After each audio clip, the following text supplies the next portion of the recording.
Well, welcome. We're at the Open Gate Beyond the Spotlight, which is our opportunity to talk with our great clients and hear about some of the stuff that they're doing. And Beyond the Spotlight is our feature where we try to elevate some of the gritty leadership and the folks that are doing really good work out in the field and in real life and real time.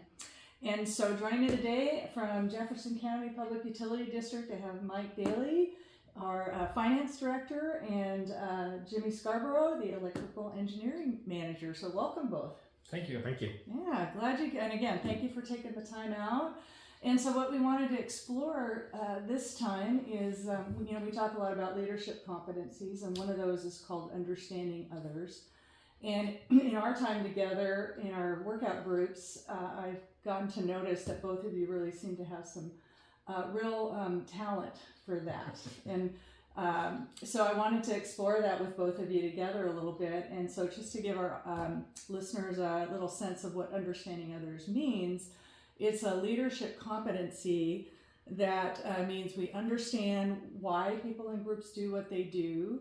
And also we're able to pick up on intentions, needs, motivations, values, and things like that. So, but like I said, I kind of noticed that talent in both of you and a lot of our conversations. So I'm really interested to hear your answers to some of these questions.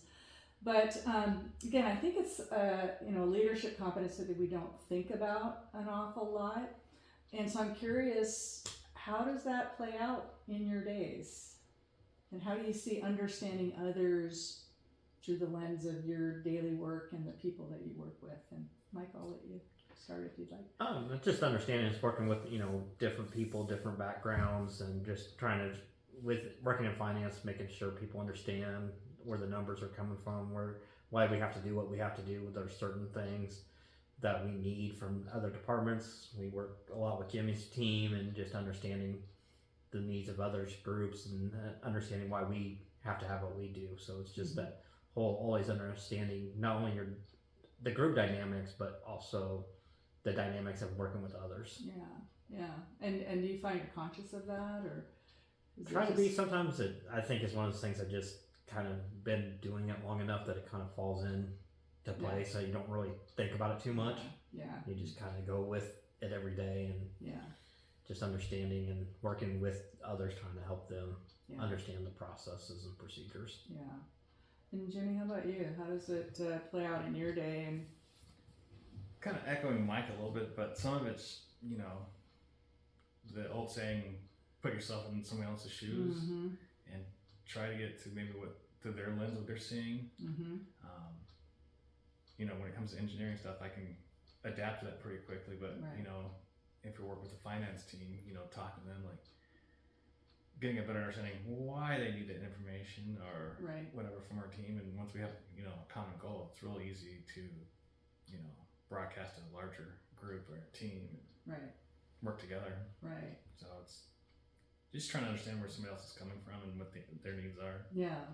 Well, and it's interesting because I find you're both in very analytical jobs in the finance sphere, a lot of numbers and analytics, and engineering, again, a lot of numbers. And so how do you kind of balance that, or do you find it easy or hard? Do you tend towards analytical? Do you? Sometimes the analytical brain takes over and you try to make something black and white out of the gray, and it's not always going to be there. So then you have to consciously pause and think of what others might be saying and try to figure out the best solution that way. Yeah. And how about you, Mike? Yeah, kind of echoing that. It is taking what it should be. How do you get others to see the same information or be able to see it from their perspective to make sure that they are getting what they need out of the information that you're trying to provide to them? Because sometimes I know what I'm talking about, so you have to kind of change it up so that way others can understand and get the same information that you have. Yeah, so you're finding yourself thinking about it from their perspective a little bit? Yeah, sometimes you have to stop and just think of what they're looking at it. It's that, the analytical brain kicks in, you know the information. Right. But you have to stop and say, okay, if I wasn't in my shoes with my knowledge, how can I make somebody else understand the same information? Yeah. And what do you both find are some ways that you, you know, you use to try to understand maybe the positions of other people or the needs of other people? Are there some other things that you know, some like techniques that you use or ways that you try to get information out of people so you understand? I rely on feedback from folks a lot. So if I'm, you know, talking about something and it might be high level technical and you can see I don't want to say eyes glossing over a little bit. It's like, okay, they're not getting it. Let me try to bring it down more into layman's terms. Right. So it's a lot of, you know, watching for the cues of feedback from others. Oh, okay. So you're paying attention too. You're kind of like watching body language, you mean? Body language, and maybe some of the questions they're asking. It's like, okay, they really need a more basic explanation of what's going on. So you're paying attention. Paying attention, yeah. Yeah, right. Hard to do when you got a million things. Oh, yeah. Is that similar for you? Yeah, it's similar for me. It's also just sometimes asking a little bit more questions. You know, what are you trying to get out of this information? What can I do? Or you know, you're taking it. Sometimes you create a graph showing some information. Hey, is this beneficial? Is this showing you what you want? And then kind of taking their feedback and tweaking it a little bit. And it kind of goes back to the same thing, that deer in the headlight look. You know, when you're talking about something, they're just looking at you like, what are you talking about? You're way over my head. Then it's like, okay, I need to find a different way to explain this to them. You're picking up on that, like deer in the headlight. Yeah. Yeah. Well, and I was thinking, every leader I know is completely overwhelmed and overburdened with tasks to do. And it would seem, I think, to a lot of people that something like, well, understanding others, number one, is it, you know, doesn't seem like even a competency, right? It's kind of this weird in your head thing. But how do you maybe find value? And what's the value to both of you in that competency and trying to sharpen that? Well, I think for me, understanding others, it just makes you as a leader better, because then you're more relatable to them. You find a way to make connections, you know, because there might be something you need information on later down the road that you kind of know, okay, hey, I know Jimmy can help me with this, and you get a better understanding. And it's when you have to have some difficult conversations at times. By understanding people, you can then have some of those difficult conversations and make it a little bit easier. Right. I mean, it's a hard conversation, or sometimes even when you're having a bad day, you kind of know who to lean on that can help you get through that day. Yeah. Yeah, the bad day thing is, you know, you usually get that one or two people that you can tell them, hey, today's not going great. And kind of give that warning. But, you know, going back to trying to relate to somebody and what they need, and I think they can pick up real quick if you're genuine about it or not. So you can't just try to act like, oh, I get where you're coming from. Right. But do you really? Right. It's kind of a balancing, tiptoeing act. Right. So, but I think if you're genuine about it, and, you know, they'll pick up on it, and then there's that more confidence they're going to put into you. Right. And, you know, that's maybe not necessarily your goal to get confidence, but just to have a better understanding. But, you know, it's kind of a 2-for-1 win. Right. 2-for, yeah. Well, and you both mentioned the word, you know, being genuine, and that's something I think a lot of people aspire to. It's kind of the word of the day, I think, in a lot of leadership circles, right? We want to be genuine, we want to be authentic. How do you make genuine and authentic happen? I think a lot of it just, for me, sometimes this comes naturally. It's kind of your upbringing. You know, mom's golden rule. Treat others. So, I think a lot of it's just, you know, how you grew up, and if you didn't grow up with that, you know, it's a huge conscious lift to get there, and you gotta work on it. And how might you see somebody working on it, Mike? Well, I think it is, you know, it's the people that you surround yourself with. I mean, I do, you know, with Jimmy, it is a golden rule. You know, you treat others how you want to be treated. You know, so if you want somebody to be genuine and take an interest in what you have to take a genuine interest in what they have and listen to them as well. Right. You know, it's that two-way street. You have to give. Hopefully, you get back what you give out. Right. that. So I think it's just lifting that and just surrounding yourself with the people, trying to find, okay, hey, these are the ones, you try to find that mentor, that person that you look up to and say, okay, this is kind of the leader that I want to strive to be. Or you remember from your past, hey, I really had this leader, or I had this coach, teacher, whoever, and you kind of go, oh yeah, that's how I want to be able to lead. And so it's just sharing that and really sharing your values, making sure people realize you are a true human being, not just some robotic leader. Right. Yeah. Right. Giving directions and telling people what to do. Yeah. Well, and I think about it, it takes a lot of energy and time to invest in people and try to understand where they're coming from. And again, if you're in a day where audits and crises that you're having to deal with, it's a lot on our brain. So how do you kind of create that space and time to pay attention to people? Sometimes you just gotta take a break and let that cycle stop in your head. So, one of the things I do in my daily is I typically go home for lunch. And That's smart. It's not just to save money, whatever. I go home and I have my lunch, and my dogs are there, and it just gives my brain just that 20-30 minutes to reset and regroup and come back in. And that's smart. So sometimes you gotta stop the mini conversations going on in your head. I like that. Kind of physically stop them. Yeah. I like that. That's a great idea. Yeah, Mike, any thoughts on yours? Yeah, I mean, it's kind of the same thing. It's every once in a while you got to stop what you're doing and take those little times to have those conversations, whether they're personal or kind of change topics, to give your brain, get up and walk away from what you're doing, so that way you're not just constantly running yourself into the ground going, gotta get this done, gotta get that done. Right. And how do you kind of stop those voices in your head of reminding you everything you gotta do? So you find those 1-2 people that you can go have a genuine conversation with. It could be 10 minutes of talking about nothing, right? But you just have that downtime. You take that downtime, whether it is, I don't do like what Jimmy does at lunchtime, but because usually during lunch I still get interrupted, right? But it's you just try to take that conscious effort of, hey, I need time away, so.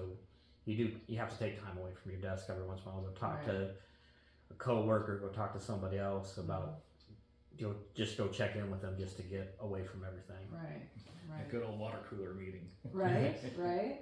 Yeah, well, it's funny, before we started our interview, Mike, you were showing me the board where you were putting some positive, quotes and things. And I mean, that's a way to kind of show yourself to your team too, I think, in a different way. How have you experienced that, kind of bringing that positivity? Yeah, so just the other day I found a baseballism quote that I liked, it kind of resonated with me, wrote it on the board, and then taking the afternoon off, there's 2 more quotes underneath there. Yeah. So people have now taken it upon themselves to add some information. So it is kind of just putting that yourself out there and saying, hey, you know what, this is what's important to me, whether it's a funny quote, it's something that's going to get changed. I think I'm going to keep it changed up, because it's one of those things where it's the humor, bring some humor into the day, for everybody's day, because we're in a stressful situation all the time, that having that smiling every day, just that one going, wait a second, what's up there today? Or, may resonate with somebody else, and then respond in that kind of same way of, hey, this makes sense to me today. Right. And showing it. I love how you're getting a movement, right? Yeah. And both of those are examples of what you said, Jimmy, about it being a kind of stopping the momentum, right? And you're doing it in a different way, and you're doing it in a way that can help others too, in that example. So I think that's really awesome. So here's a hard question for you both. So I think of sometimes, because I'm in this field and I'm always really dialed into other people, and we try to put that out, right? And you're being really attentive and curious and inviting people to share. Not everybody has that talent. And so sometimes it can feel like, imbalanced, right? Like we're really trying to understand others, but others maybe aren't trying to understand us so well. So what advice might you have for other people who are maybe not as dialed in as both of you on picking up on needs, intentions, motivations, how could they try to sharpen that skill a little bit if it doesn't come naturally? I think you just got to make that conscious effort on your own. Mm-hmm. It's almost like dieting. Mm-hmm. I'm gonna diet. Well, you can't just say it. You got to do it. Mm-hmm. So the same thing goes, and I think it's just practicing conversations with folks. Right. You know, a coworker or a neighbor or somebody. Just, Mm-hmm. you know, trying things out. Yeah. And don't be afraid to fail. Yeah, I like that. Because, I mean, we all have those conversations where you say the wrong thing, you read the room wrong, Right. and sometimes you just got to own it and Right. learn from it. And Yeah. it's just a conscious effort. Big deal. Right. Just deciding. I like that. Yeah. Yeah. Yeah. Any more thoughts, Mike? Well, and I think it's just, part of it's just leading by example. If you keep doing it, hopefully others are picking up on what you're doing, and then just having those conversations, of talking about different things, sharing ideas, sharing thoughts, that if you're living it and doing it every day, that hopefully you are making a connection with somebody, or at least planting the seed of an idea of, oh, hey, this is somebody I want to inspire, so they're doing this, how can I start kind of following, doing the same thing? Yeah. And it is just that conscious effort that, somebody has to be committed to doing it, but all you can do is plant seeds to help them to start thinking about it, and just live with how you want to, and what you feel, and hopefully others will kind of pick up on that. Yeah, like that seed planting. Yeah, for sure. Yeah. Well, I'm going to take us in a little different direction. So both of you know that I'm a big fan of the CliftonStrengths 34. You heard me talk about it a lot, and so for our listeners too, that is a wonderful tool that's from the Gallup Corporation, and assesses all our different talent themes, and 34 different talent themes, and how we can apply them in our daily lives. And so why I really wanted to talk with both of you, because both of you have the Relator talent theme in your top 10. It's actually one of mine too, so we're a great crew. And it's it's really focused on how can we leverage what we're good at already, and use that more, rather than spending all of our days focused on trying to fix what we're weak at. And so just to give the definition again, so the Relator theme, some of the key elements are that we enjoy close relationships with others. We enjoy working with a small group of friends toward a goal. So there's a real goal orientation in the Relator theme, which you wouldn't think, right, in a relationship building thing, but it's like, no, I need to have something productive to be doing, but I want to do it with friends. And then you're naturally genuine. That word's already came up in this conversation. You form rewarding one-on-one relationships. So if you think about it through that talent, how do you think you've been applying your Relator strength in this, again, kind of tying that into this competency of understanding others? So any ways that you're seeing that play out?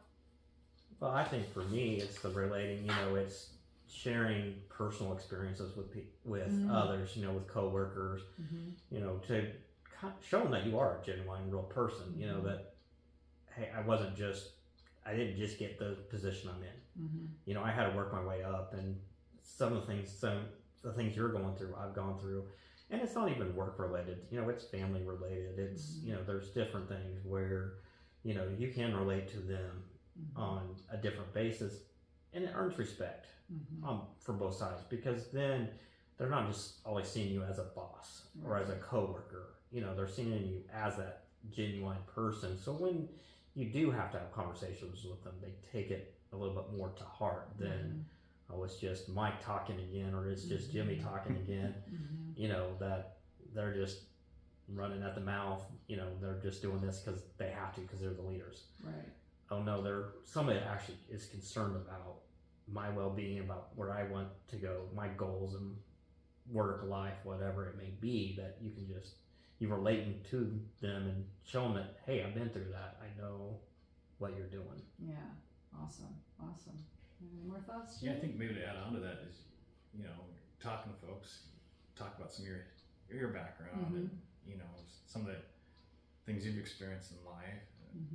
This kind of builds that genuine relationship. But also gets to see that like Mike was saying, you are human. You do have feelings, you know, and all your conversations at work don't have to be necessarily work focused. Right. Hey, how was your weekend? But not just like, how was your weekend? I'm gonna move on. But oh, you took your kids to the baseball game. How'd they do? Right. You know, show some interest in it, and you know. Yeah.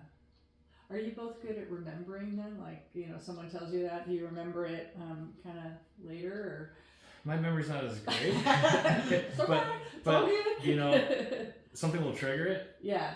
And I'll be like, oh, how'd your kid do in the baseball tournament this last weekend? You're talking about. Yeah. But yeah, it's, you build that relationship and they feel like, oh, you got to know me. You asked me how my kid was doing or how my spouse was doing. Mm-hmm. And they appreciate that. Yeah, and it builds a little bit more trust. And, you know, like Mike was saying, all work conversations aren't fun. Right. Sometimes you have to have those, you know, conflict conversations. But when you build that trust, they're going to take what you say more to heart versus just, you know, oh, this is all discipline. Right. Now this is more of, hey, this is what happened. Let's learn from it. Right. You built a foundation so that you can have those hard conversations for sure. Yeah.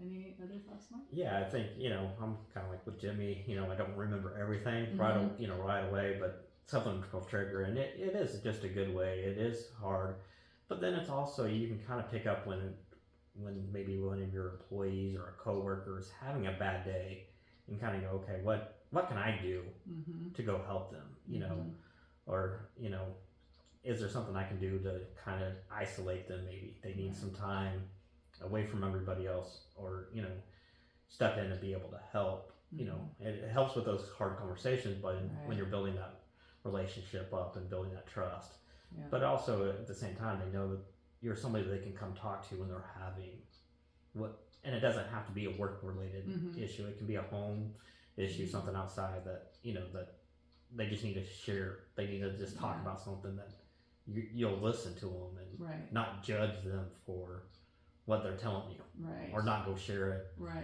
with everybody else. You know, you build that trust that they feel comfortable coming to you, so then that way you're aware of what's going on. Yeah, I think folks in the Relator theme, you know, we tend to be one of the aspects of Relator too is we tend to people need to earn our trust, right? So we tend to be a little more maybe guarded in the initial stages of a relationship than maybe somebody who has the woo talent theme. We and so that can sometimes lead people to maybe find us a little hard to get to know. So how do you bridge that, or how do you find yourself kind of, you know, getting outside of that guardedness, if you found any solutions to that?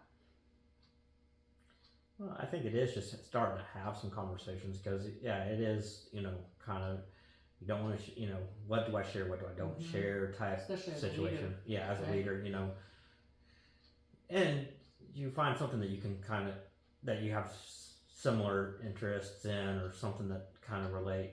You know, you hear somebody talk about, hey, my kid did this. Hey, you know, I kind of went through that with my kid, or, you know, or with this family member. You know, sometimes it's parents. It's not even, you know, kids. You kind of have to get, and so it is just, it's working every day just to kind of build, you know, break down those barriers, because walls are up even for us. You know, you do have to, okay, what do I share, what do I don't share, that people aren't going to go either use against me later on, or go share with others, you know, to try to make it look like I'm not committed, or I'm not competent in what I'm doing. Yeah, it's hard to kind of, it's a fine line, right? And how do you walk that line, Jimmy? It's a tight line. It's like the guy crossing the Grand Canyon on the tightrope. Good analogy. But it's you know, going back to showing that you're human, and, you know, hopefully the other person says, hey, I can be human too, and we can have a conversation and let our guards down. But the big thing to get somebody to drop their guard is to build trust. If you don't have the trust, there's no way the guard's going down. If anything, it's getting strengthened. So, you know, if somebody does share, you know, something personal, you know, keep it personal. Just, you tell one person, you might as well send out a company email. So, Information moves quickly. Information moves without quickly. computers. So, building trust is the first thing before the guards will come down. Yeah. And it depends on the person. It could be real quick. You can say, Nancy, you're really trustworthy. So, I'm experiencing this. Right. Or it's, I don't know, Nancy. My spidey senses up. It's going to take a couple weeks before right. I tell you that my dog died yesterday. Yeah, exactly. Yeah, exactly. Well, oh gosh, this has been so fascinating. Are there any last words of wisdom you might want to offer, or anything else that's coming to mind? Again, thinking about understanding others, how important it is as a leadership competency, using our talents to kind of leverage that. Any last thoughts? I think, the Relator, or, showing that it's not a fake it till you make it. Mm-hmm. It's genuine. It can't be fake. It's got to be real. Yeah. People will see right through it, and then that trust is not going to be built. Right. And a hard thing to do. Yeah, I think the Relator, the understanding, it is being genuine all the time. Mm-hmm. You can't, like Jimmy was saying, it is, once you slip up and they don't feel it's genuine anymore, those walls come back up. Mm-hmm. So all the things all the relationship building that you did can be done in a matter of minutes. If you're not genuine, you don't keep that genuine conversation, that building going on. I think it's something that you constantly have to be working on. Right. Is, understanding others, relating to them, and just because things change all the time and things happen. And so it's just always constantly being mindful of building that relationship. Yeah. That is never done. Yeah. No, I like that. Yeah. So it's an ongoing, like dieting. It's an ongoing thing, right? That we have to pay attention to every day. So since you stop, right? It goes back to the old ways. So. Yeah. Yeah, well, I really appreciate you. I know how busy you both are, and as I said, I've noticed that talent in both of you over the last few months, and so I just kind of thought this would be a really interesting conversation. So I appreciate you taking the time. So thank you both. Thank you. Thanks, Mike. Thanks, Jimmy. Nancy. Awesome.